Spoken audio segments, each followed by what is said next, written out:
무엇을 더 먹어야 하는 게 아닙니다. 당뇨의 식단은 무엇을 덜 먹어야 하는가입니다.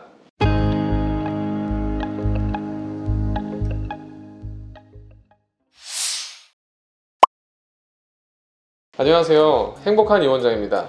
오늘은 당뇨 환자의 식단에서 가장 중요한 3가지를 알아보겠습니다.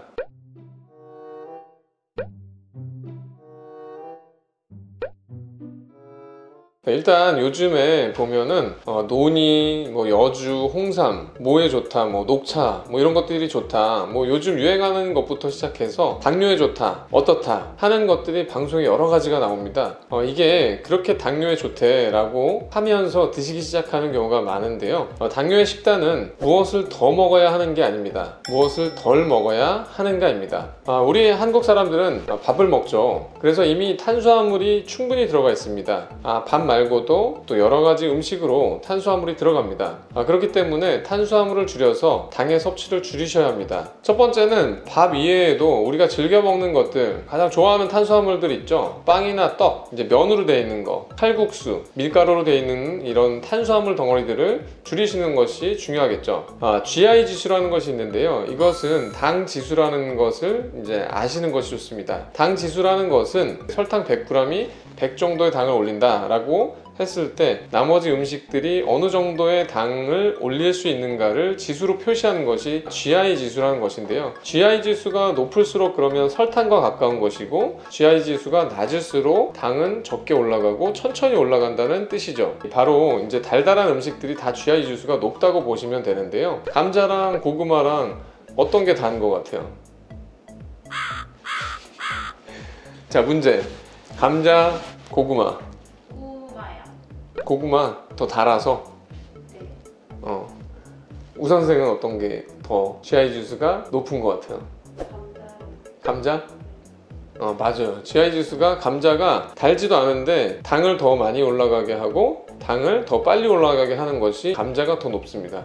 반대로 고구마는 GI 지수가 감자보다 낮은 것으로 돼 있어서 당뇨 환자분들이 오히려 감자보다는 고구마를 선택하는 것이 GI 지수를 잘 선택해서 드신다라고 생각이 됩니다. GI 지수가 낮은 음식들을 선택해서 드시는 것이 조금 더 당뇨 환자분들에게는 유리할 수가 있는 것이죠.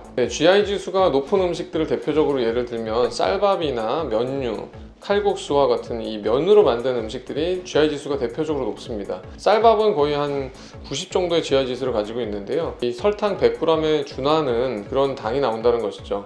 토마토나 우유와 같은 것들은 GI 지수가 25에서 30 정도가 되기 때문에 당뇨 환자분들이 GI 지수 낮은 음식을 선택했을 때 간식으로 드실 수 있는 음식으로 대표적인 음식을 들 수가 있습니다. 인슐린 분비의 의미에서 이 당 GI 지수를 한번 설명을 드리자면, GI 지수가 높은 음식들을 먹기 시작하면 인슐린 분비가 빠르게 진행이 되고 인슐린 저항성이 높아져서 또 당뇨가 잘 조절이 안 되는 이 악순환의 고리로 들어갈 수밖에 없습니다. 그래서 당을 조절하기 위해서는 GI 지수가 낮은 음식들을 선택해서 꼭꼭 천천히 씹어서 드시는 것이 중요하겠습니다. 네, 맞습니다. 현미밥과 잡곡밥은 소화가 천천히 되고 포만감을 더 빨리 일으키게 하는 그런 음식 중에 하나이기 때문에 당을 천천히 올리게 되고 당뇨 환자분들에게 조금 더 유리한 효과를 줄 수가 있는데요. 우리가 이제 대장 내시경을 할 때도 이 전날 한 3, 4일 전부터는 현미밥이나 잡곡밥을 드시지 말라고 교육을 해드리는데, 실제로 대장 내시경을 해보면 대장에 현미와 흑미 또 잡곡밥이 남아있는 경우가 있습니다. 이런 현미와 같은 한 겹의 켜를 갖고 있는 음식들은 소화가 제대로 되지 않고 밑으로 내려가는 것이죠. 그만큼 당 지수를 적게 올리게 하고 체내 혈당을 적게 올리게끔 해서 소화가 덜 되게끔 하는 그런 효과가 있습니다. 네, 과일도 너무 이제 많이 드시면 당이 올라가게 됩니다. 과일도 단 과일은 이 GI 지수가 높기 때문에 당도를 너무 높게 하시면 당이 많이 올라가게 되고, 수박이나 포도와 같은 경우에는 당 수치가 굉장히 많이 올라갈 수 있기 때문에 이 수박이나 포도를 많이 드시는 경우에는 다음날 공복 혈당이 굉장히 올라가는 경우가 있고요. 포도와 같은 경우에는 손을 오므렸을 때 손 안에 폭 들어갈 만큼을 드시는 것이 좋고, 또 사과는 반 개 정도, 바나나 같은 경우에는 3분의 2개 정도, 하루에 이 정도를 드시는 것이 좋습니다. 네, 과일의 경우 통조림 형태와 주스 형태보다는 이 과일을 껍질째 드시는 것이 굉장히 좋은데요. 그 이유는 통조림은 홍테는 일단은 당이 많이 들어가 있고, 통조림이나 주스 같은 경우에는 인체 내에서 갈아 만든 어떤 이런 형태는 흡수도를 빠르게 하기 때문에 당을 빠르게 올리고 또 인슐린의 고갈을 빠르게 할 수가 있기 때문에 좋지 않습니다. 그래서 당뇨 환자분들은 이 과일의 경우는 껍질째 생과일로 드시고, 식사 직후는 피하고 또 식후 2시간 정도 뒤에 공복에 조금 배고픈 감이 있을 때 섭취하시는 것이 좋겠습니다. 이 영상이 도움이 되셨다면 구독과 좋아요 부탁드립니다. 감사합니다.